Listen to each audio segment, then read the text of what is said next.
I will get back to you guys then. Okay, so as I said, what I did for now, yeah, I'm just outside the museum is I'm connecting to the past lives of mine specifically. So far, I'm using Reiki to open up my past lives. The challenge is actually forgiveness. It's been a theme for this month, and my higher self, my spirit guides in Prime Star is saying that during this war, I was a part of two soldiers who were victimized in the sense of torture. So I have I actually already have given forgiveness, but it's now just recognizing a reason they made me go on this trip, and this is one leg of my trip, is that um, you really have to see what history does to people and how it connects every century and generation across.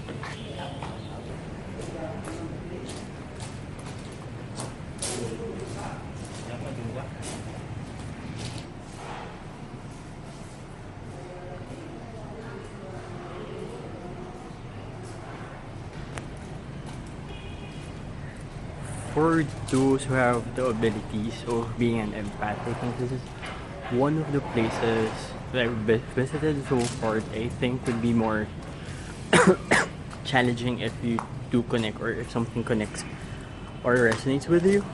Because so far as I walk through, I already feel emotional because some of the pain that they emotionally suffered are being shown to me.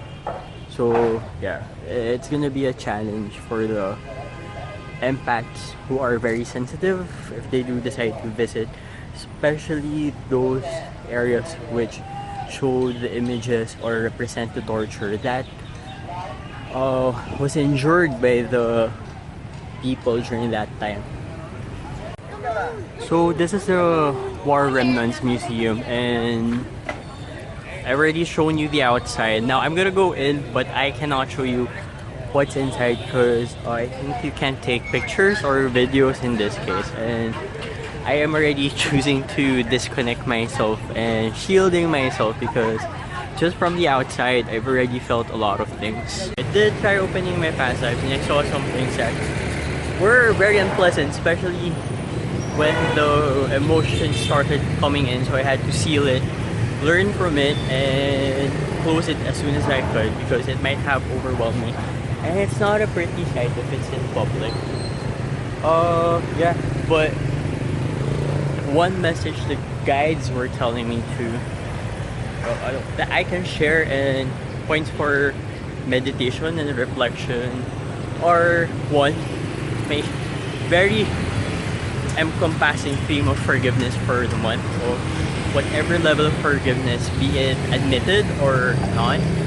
But the second is, giving apologies to those that you think you might have offended, even if it was unintentional. It doesn't have to be personal, it's just the thought of it sometimes has already resonated with them. And just look where Vietnam is right now.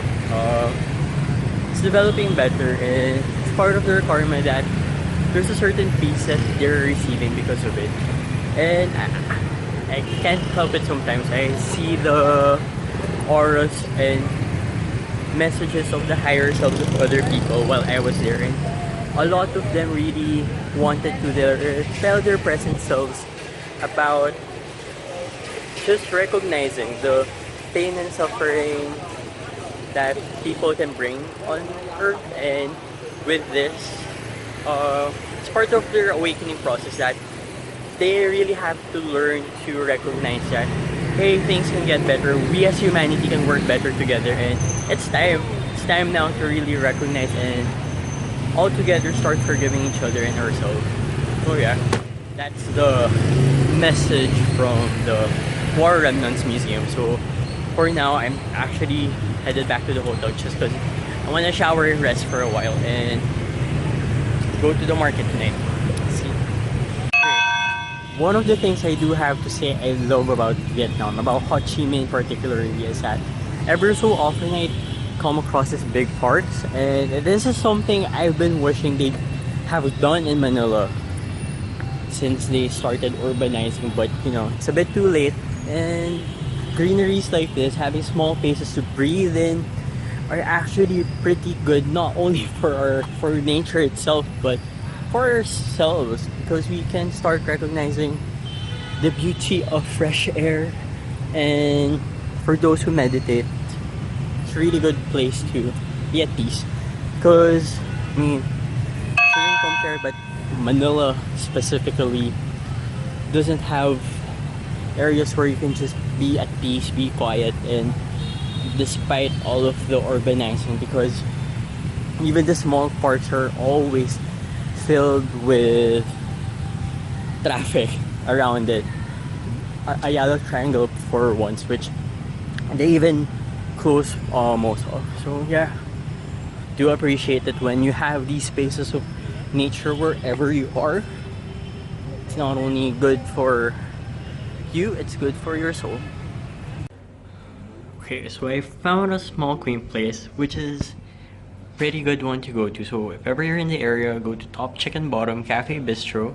I'm with Pikachu here. We're just finding our time to relax, cool down a bit. And I'm actually working on the videos to share with you guys. So I just came from Top Chicken Bottom. If you find yourself in this area, it's hidden, but it's a really nice place. There's a reason it's called Top Chicken Bottom, and it's the only openly LGBT cafe in the area. So yeah, it's a must go to place for the LGBT community, and the staff is so friendly. They even gave me all the places that you wouldn't necessarily find out from other people.